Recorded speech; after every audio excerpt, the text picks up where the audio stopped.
This is Giancarlo Nadeau with the Coastal Tsunami. There's going to be some changes in junior hockey starting the 2024-25 season. Hockey Canada just announcing that its board of directors has approved a Western Canadian Development Model WCDM pilot project announced yesterday after the proposal was submitted by four Western members, the respective Junior A hockey leagues and the Western Hockey League. The WCDM pilot project will focus on providing players with more opportunities while improving the delivery of sanctioned junior hockey. I'm joined now by the Director of Operations for the Coastal Tsunami, Rick Hopper. Rick, obviously there's a lot to unpack here. How would you kind of explain what happened? Well, I think it was a huge announcement for the PJHL and the KIJHL certainly, and groundbreaking stuff in regards to Hockey Canada and the relationship between the four western branches from Manitoba, Saskatchewan, Alberta, and BC, teaming up with the Western Hockey League. There's 10 basic entities that were involved in this thing, from the leagues to the provincial branches to Western League and Hockey Canada. It's just a huge step forward particularly for BC junior hockey. Yeah, you just talked about it. Of course, 10 organizations involved in the development of this pilot project. The WCDM having representatives from BC Hockey, the CUNY International Junior Hockey League, Pacific Junior Hockey League, Hockey Alberta, Alberta Junior Hockey League, Hockey Saskatchewan, Saskatchewan Junior Hockey League, Hockey Manitoba, the Manitoba Junior Hockey League, and of course the Western Hockey League. How important is it to have all these groups involved? Well, I think it's instrumental. I mean, it's like I just said, it's groundbreaking news. Showing unity like this is a rare thing in junior hockey circles, particularly like I said, once again, going back to BC, the amount of work that Trevor Alto and his counterpart in the KIJHL, Jeff Dubois, have put in to get us on a level footing with the other Junior A hockey and the other provinces has a massive step forward. No, for sure. And of course, their hard work is what's brought us here today. And of course, operating with an athlete centered approach, ensuring player development and safety on and off the ice is at the forefront here. And that's what the Chief Operating Officer, Executive Vice President of Strategy for Hockey Canada had to say. But I guess the big question here, Rick, is what does this look like? What does this mean for the Coastal Tsunami? The biggest thing, and a lot of players were waiting on this, is the opportunity to wear the same kind of equipment that their counterparts wear in other leagues in Western Canada, and that being a visor as opposed to a full face mask. So that was, on the surface. But as you just mentioned, this development model and whatnot, we're really happy that teams in our league and in BC will be focusing on more player development, hopefully. And, I think it bodes well for the future, for recruiting players, certainly.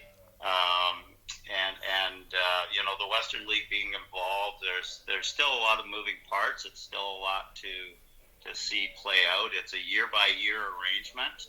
But I think it just shows that Hockey Canada is willing to listen to their members and to move forward. That's always been it's been a very cumbersome, because it's so large. But this is definitely precedent setting. Well, I think one of the big things that came out of this and one of the goals of this entire thing was to help familiarize staff and players, try and help them gain the experience in similar environments to that of the Western Hockey League, which is pretty cool. And you kind of brought it up as well. One of the big changes regarding players over the age of 18 allowing themselves to have half face protection. So I know there's going to be a lot of players certainly excited to do that. And I also want to make a note here that this entire release can be found on the Coastal Tsunami and Pacific Junior Hockey League website.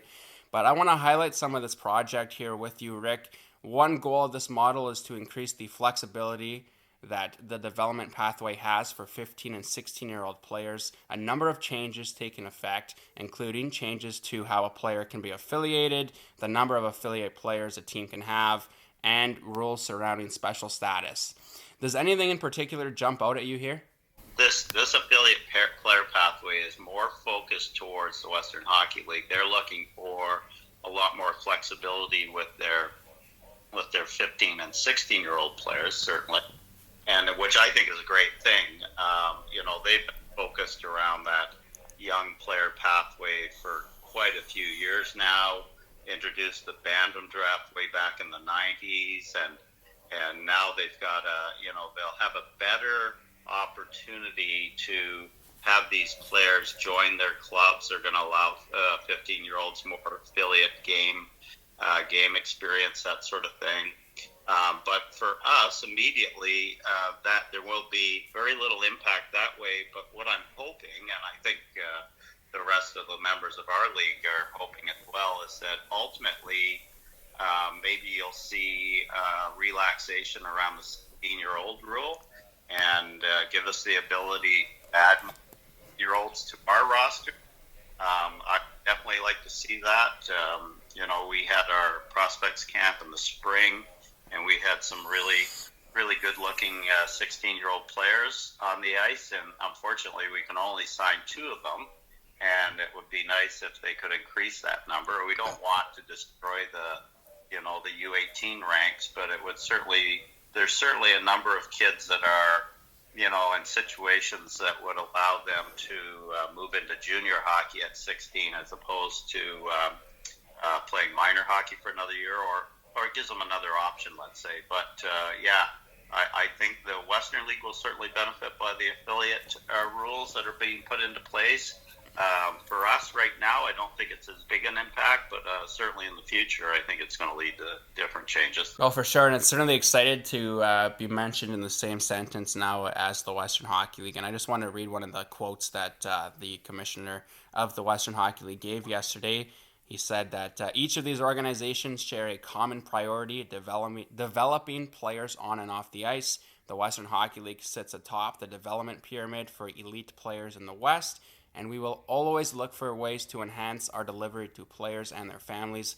That was from WHL Commissioner Dan Year.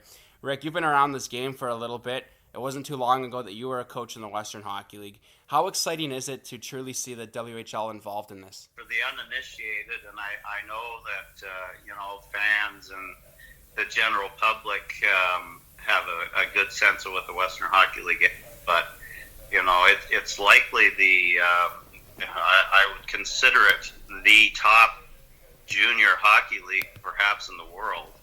And to be mentioned in the same breath with that league is certainly a really impactful thing for our organization and for our leagues.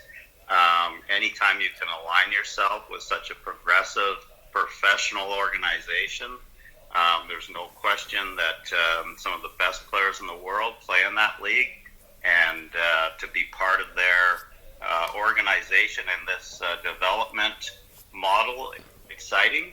And we hope eventually that we'll be able to align ourselves with some of those organizations. Years ago, when I'll take Powell River as an example, we had 6 16-year-olds play in Powell River the first year we had the team. Every one of those players was a listed hockey player with the Western Hockey League team.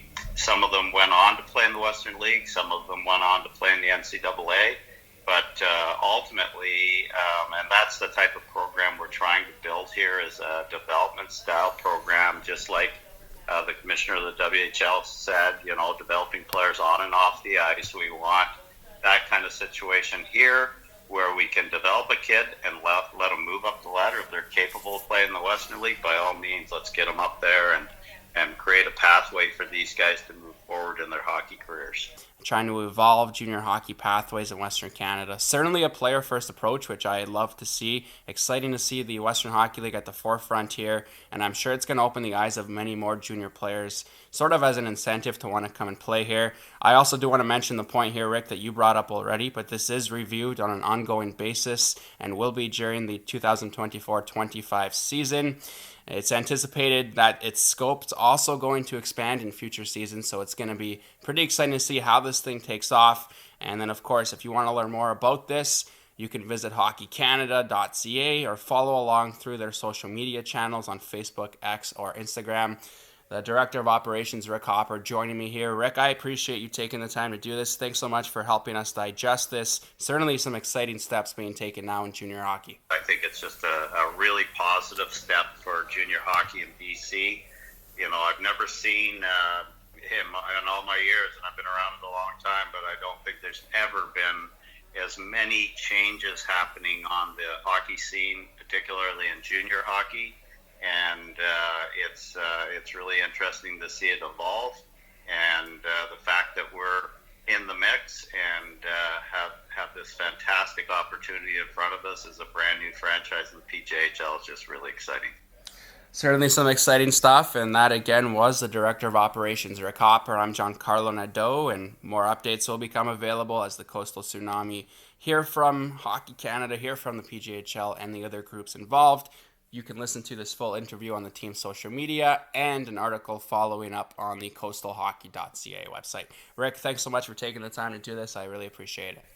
Thanks, Giancarlo.